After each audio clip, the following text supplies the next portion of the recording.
दोस्तों आज हम बात करेंगे कि हैलोलिकेन के रासायनिक गुण। ठीक है, आप कॉपी निकाल लो और अपना नोट्स तैयार रखो।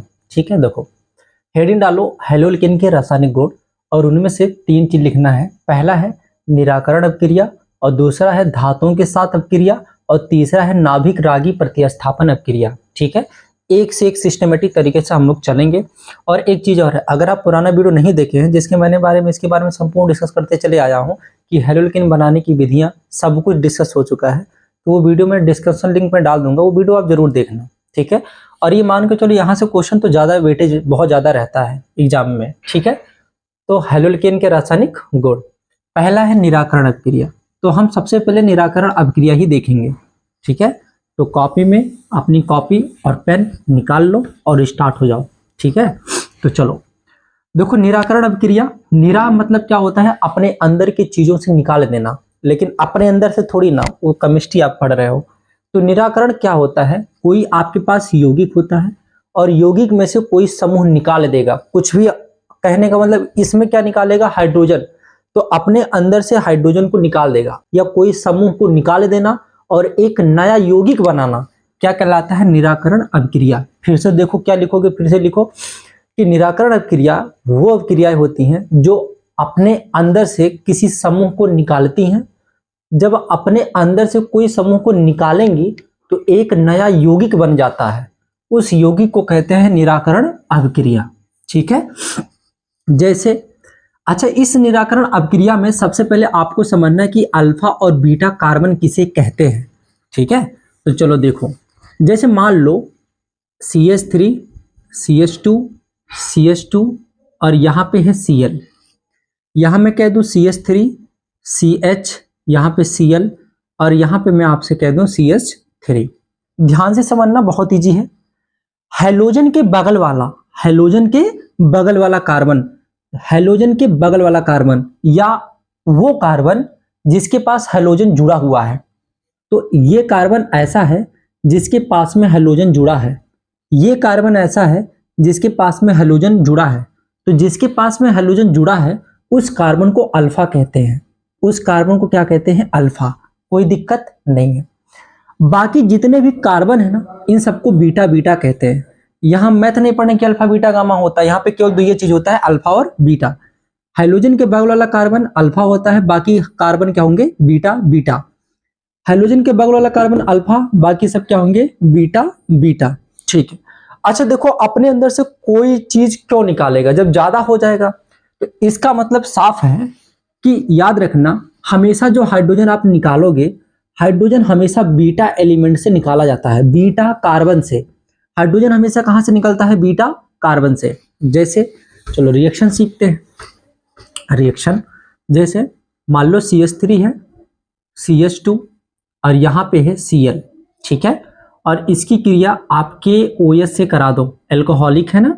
ठीक है, देखो सबसे पहला क्या होगा, एक Cl K को लेके भाग जाएगा, तो सबसे पहले बना KCl। क्या बना, KCl। अच्छा सर, अब बना हमारा CH3CH2OH, लेकिन ये बना नहीं, देखो क्या बनता है, निराकरण अपक्रिया मतलब निकालेगा।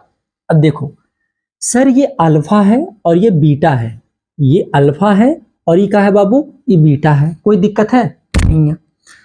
अच्छा, तो अपने अंदर से हाइड्रोजन को निकालेगा कौन, बीटा वाला। तो एक हाइड्रोजन को निकाल दिया, इसके पास 3 हाइड्रोजन था ना, एक निकाल दे, कहा लो निकाल दो, 3 ठो में से 1 ठो निकाल दो। तो जब 3 में से 1 ठो निकाल दोगे तो इसके पास कितना हाइड्रोजन बचेगा सर जी, 2। बीच में क्या है सर, सिंगल बॉन्ड, और इधर है CH2। देखो जब आप हाइड्रोजन निकालोगे ना, तो उसका मतलब जब निकलेगा ना, तो यहाँ एक बॉन्ड हमेशा जोड़ देना बस। ठीक है, तो ये क्या बना, एल्कीन बना।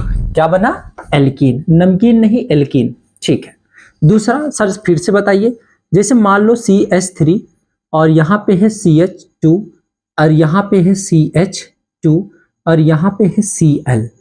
मैं आपसे कह दूं मुझे KOH से क्रिया कराना है, आप बताओ क्या बनेगा। अच्छी बात हो, इसमें से ये अल्फा है ना, कह दो हाँ सर जी, ये तो हमको पता है कि हाइड्रोजन के बगल वाला कार्बन अल्फा होता है, बाकी सब क्या होंगे, बीटा और बीटा। अब हाइड्रोजन निकालोगे कहां से सर जी, जस्ट इसके बगल वाले कार्बन से निकालना, इस चीज को विशेष ध्यान देना। दूसरा चीज, आप हमेशा कोशिश करना कि बाएं तरफ से निकालने के लिए, क्योंकि हमें मुख्य उत्पाद, क्योंकि दो दो अभी आप कंफ्यूज हो जाओगे, अभी मैं दूंगा क्वेश्चन। देखो इसके बगल वाले कार्बन से एक कार्बन हटा दो तो ये हो जाएगा CH3, ये हो जाएगा CH।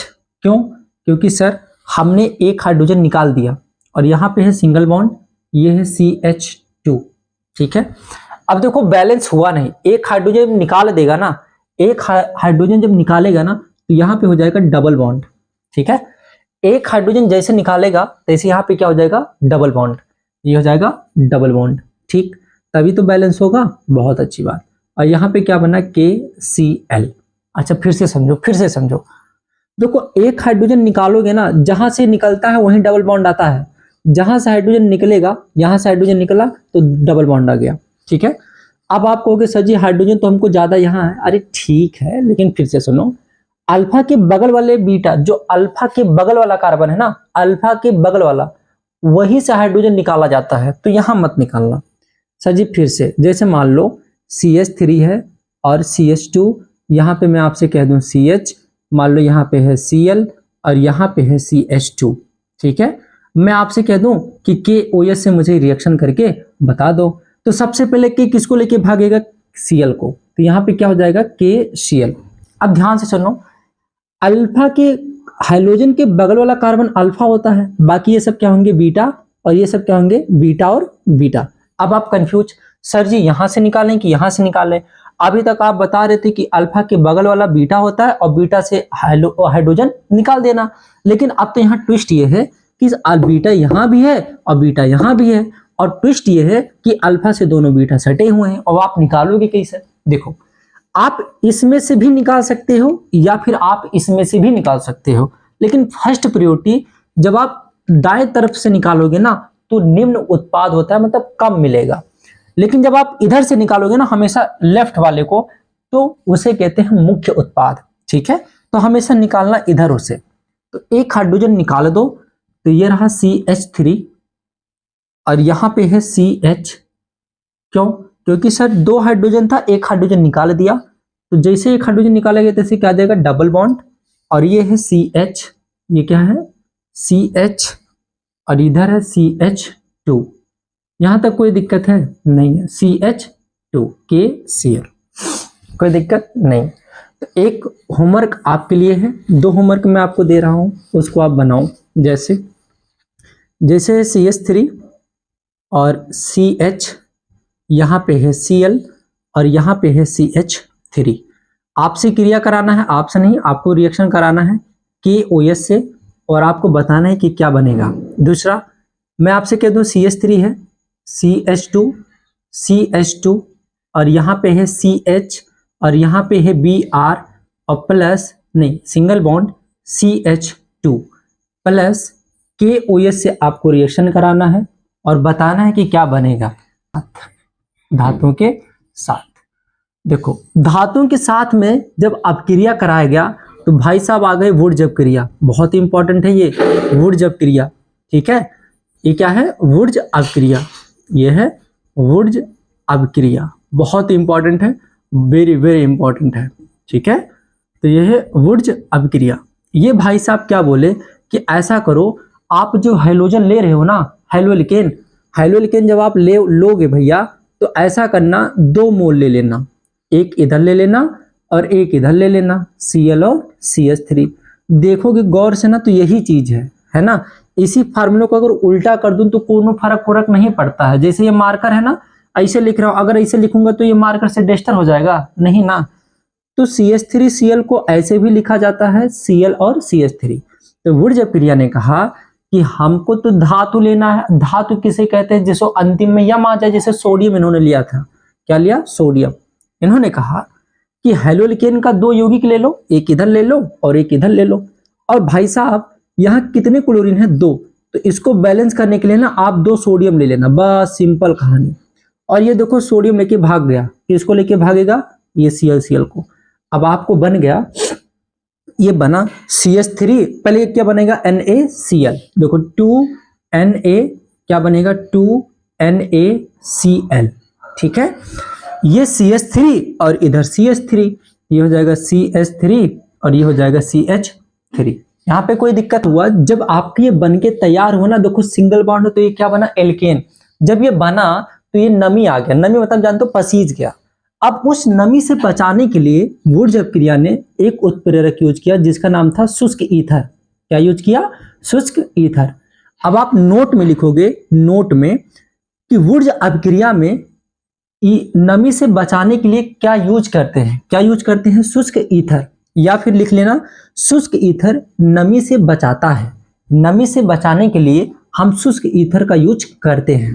ठीक है, बहुत अच्छी बात। अच्छा, अब दूसरा, मान लो सेम यही रिएक्शन मैं आपको ये दे दूं, जैसे मान लो CH3 और यहाँ पे है CH2 और यहाँ पे है Cl प्लस, यहाँ पे सोडियम ले लेना। ठीक है, बहुत अच्छी बात है। और इसी को दोबारा लिख दो, Cl CH2 और यहाँ पे है CH3। देखो ये लेके भाग गया तो क्या बना, 2NaCl। जब इसकी रिएक्शन आप कराओगे ना तो 2NaCl तो बन गया, बाकी ये बचा और ये बचा, ये हो जाएगा CH3 सिंगल बॉन्ड, CH2 उधर जगह नहीं है तो ये हो जाएगा CH2 और ये हो जाएगा CH3। कितने कार्बन है? 4। 4 को क्या पढ़ेंगे? ब्यूटेन। कोई दिक्कत नहीं है। तो इसका भी आप होमवर्क लो 2 ठू, जैसे CH3 CH2।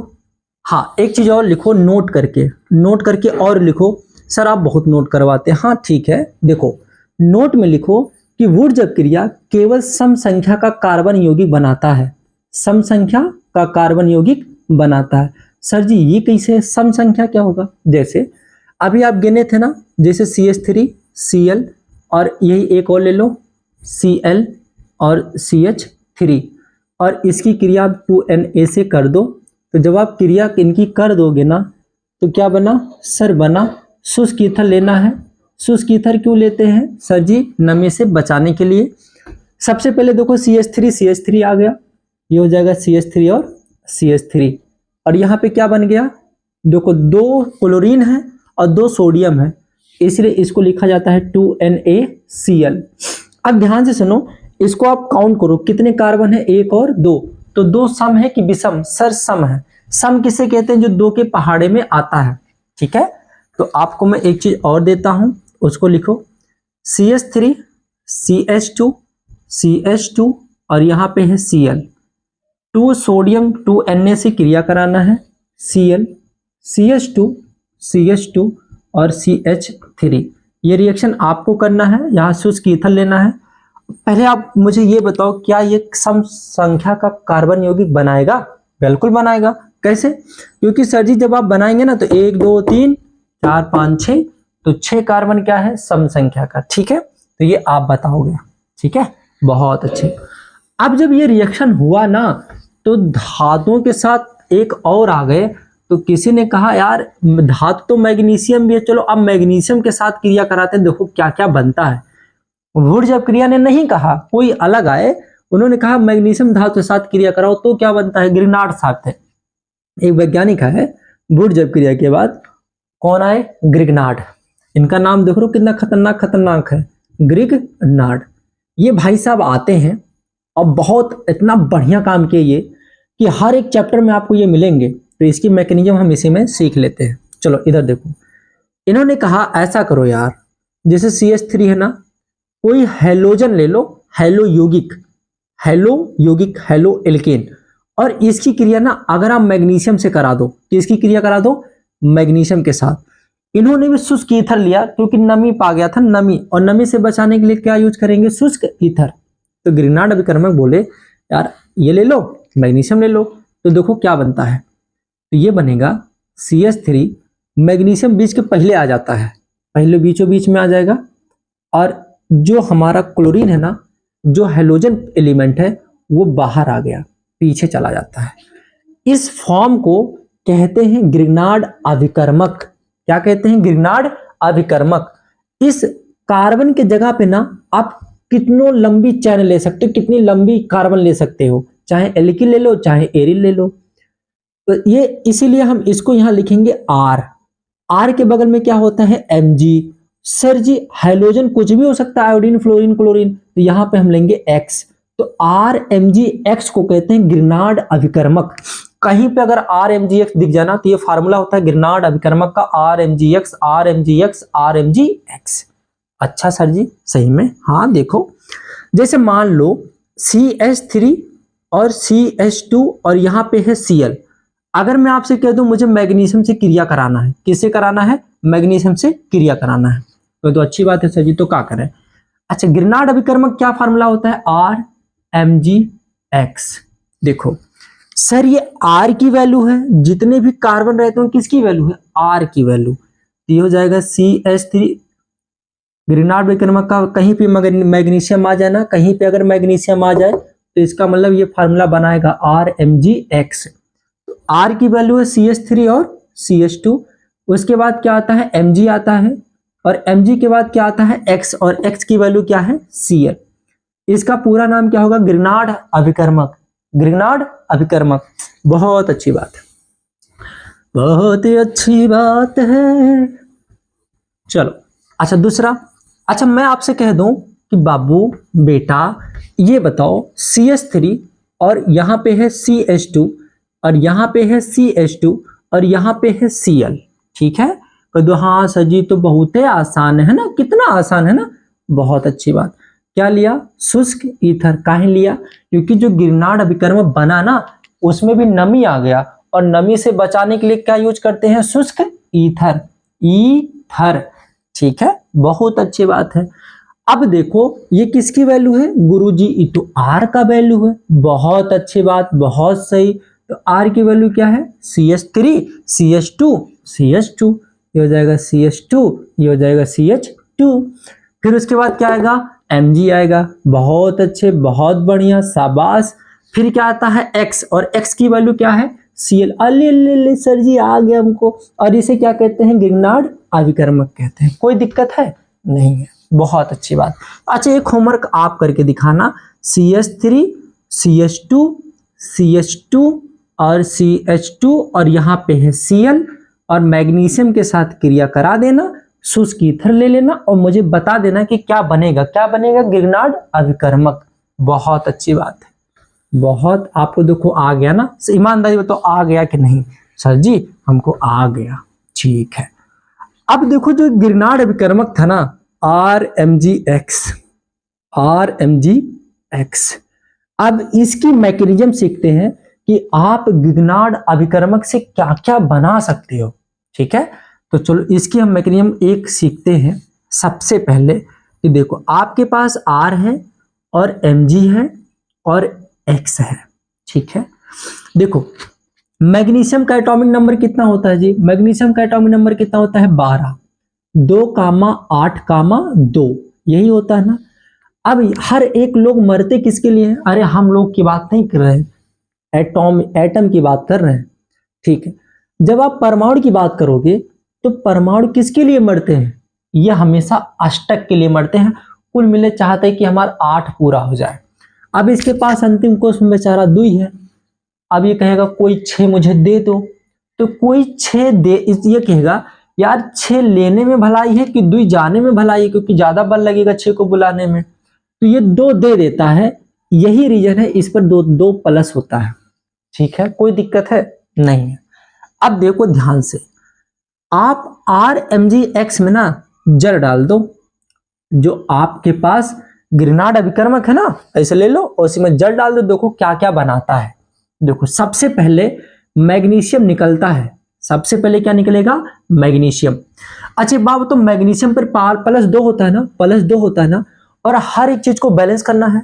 मैग्नीशियम कहेगा जितने एलिमेंट है, देखो जल को हमेशा पूरी लाइफ टाइम याद रखना, आप कहीं भी जल देखना केमिस्ट्री में तो इसको हमेशा H+ और OH- में ले लेना, ठीक है? अच्छा बात बताओ, X निगेटिव होता है कि पॉजिटिव? जितने भी हाइड्रोजन होते हैं निगेटिव होते हैं ना। बहुत अच्छी बात है।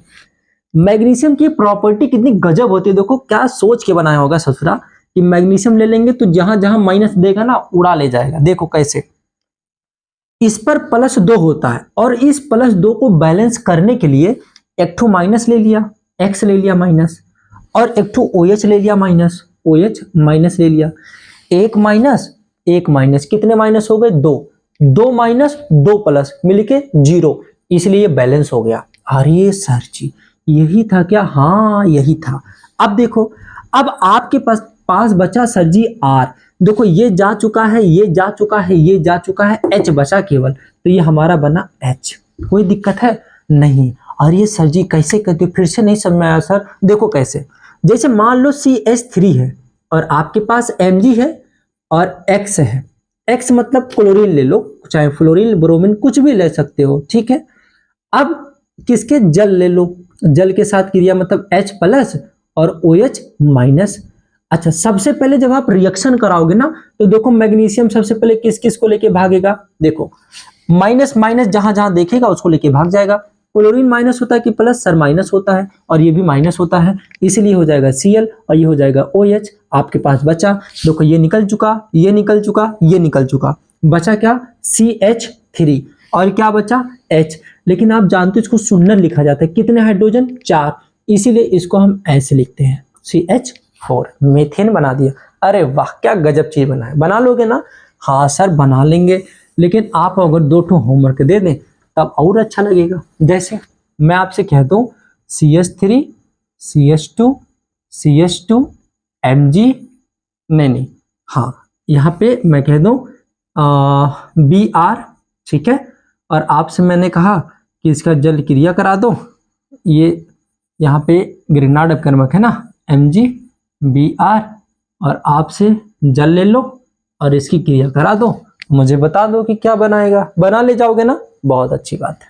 ठीक है, का मतलब ये हुआ कि हैलोलिकेन में जो ऋणात्मक मूलक है ना, जैसे कि KOH है, अब जब KOH का ऋणात्मक मूलक मतलब यहाँ पे ये समझो, ठीक है, क्योंकि OH माइनस होता है और K क्या होता है, प्लस। ये OH क्या करेगा ना, इस ऋणात्मक मूलक को हटा देगा। देखो कह रहा है हाइड्रोजन को उनके स्थान से प्रतिस्थापित कर देता है। प्रतिस्थापित मतलब जानते हो, उसको हटा के अपना बैठ जाता है ससुरा, ठीक है। तो देखो ये KCl मतलब ये है कि OH जब KCl को हटाएगा ना, जब OH ऋणात्मक मूलक हैलोजन को हटाएगा तो KCl को लेके भाग जाएगा, तो KCl को लेके भाग, वैसे नॉर्मल आप देखो KCl को लेके ही भागता है।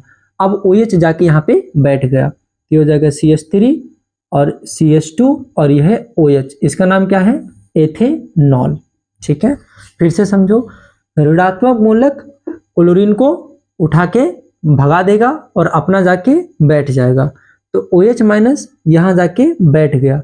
या वैसे नॉर्मल समझो K किसको लेके जाता है, Cl को, तो ये हो जाएगा K किसको लेके जाएगा, Cl को। कोई दिक्कत है? नहीं है। अब OH जाके यहाँ पे बैठ गया, ये हो जाएगा CH3OH, ठीक है।